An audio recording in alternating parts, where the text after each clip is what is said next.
सनातन धर्म में एकादशी का विशेष धार्मिक और आध्यात्मिक महत्व माना जाता है। हर महीने के कृष्ण पक्ष और शुक्ल पक्ष में एक एक एकादशी पड़ती है और प्रत्येक एकादशी का अपना पुण्य फल और अलग अलग महत्व होता है। अश्विन मास के कृष्ण पक्ष की एकादशी को इंदिरा एकादशी कहा जाता है। पितरपक्ष के दौरान पड़ने के कारण इसे और भी अधिक शुभ माना जाता है। ऐसा माना गया है कि इस दिन भगवान विष्णु की विधि पूर्वक पूजा और व्रत करने से सभी प्रकार के पापों से मुक्ति मिलती है और मोक्ष की प्राप्ति होती है। इस वीडियो के माध्यम से मैं आप सभी को इंदिरा एकादशी की सारी जानकारी दूंगी। तो आइए सबसे पहले इंदिरा एकादशी की पूजा विधि को जानते हैं। प्रातःकाल ब्रह्म मुहूर्त में उठकर स्नान करें, स्वच्छ वस्त्र पहनें और घर के पूजा स्थान को अच्छी तरह साफ करें। भगवान विष्णु की मूर्ति या चित्र को स्थापित करें, गंगा जल या शुद्ध जल से अभिषेक करें और चंदन, अक्षत, फल फूल, दीप से पूजन करें। विष्णु सहस्त्र नाम या उनके मंत्र का जप करें।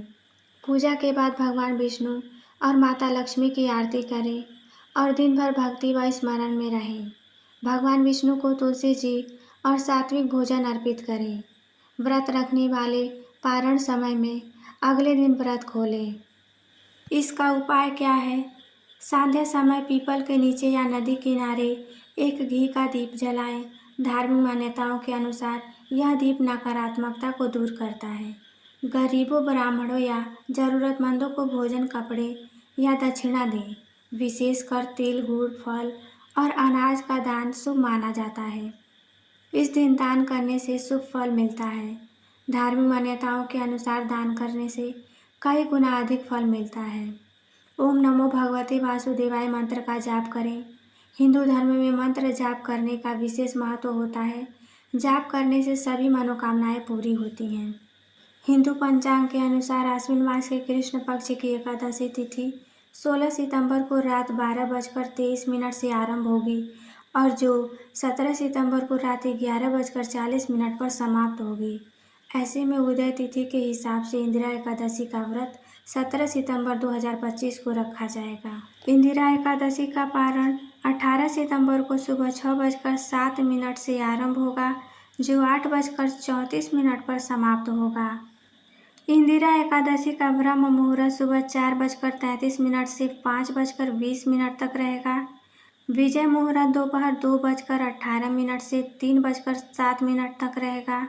गोधूली मुहूर्त शाम 6:24 से 6:47 तक रहेगा। निशिता मुहूर्त रात्रि 11:52 से 12:39 तक रहेगा। इंदिरा एकादशी पितरपक्ष के दौरान पड़ती है, इसीलिए इसका महत्व और भी ज़्यादा बढ़ जाता है। माना जाता है कि इस व्रत को रखने और तर्पण करने से पितरों के पापों का नाश होने के साथ मोक्ष की प्राप्ति होती है। इसके साथ ही सुख, समृद्धि, धन संपदा की प्राप्ति होती है। इस दिन भगवान विष्णु की पूजा करने से अनजाने में किए गए पापों से मुक्ति मिलती है। इस दिन पितरों के नाम से दान करना काफ़ी लाभकारी सिद्ध हो सकता है।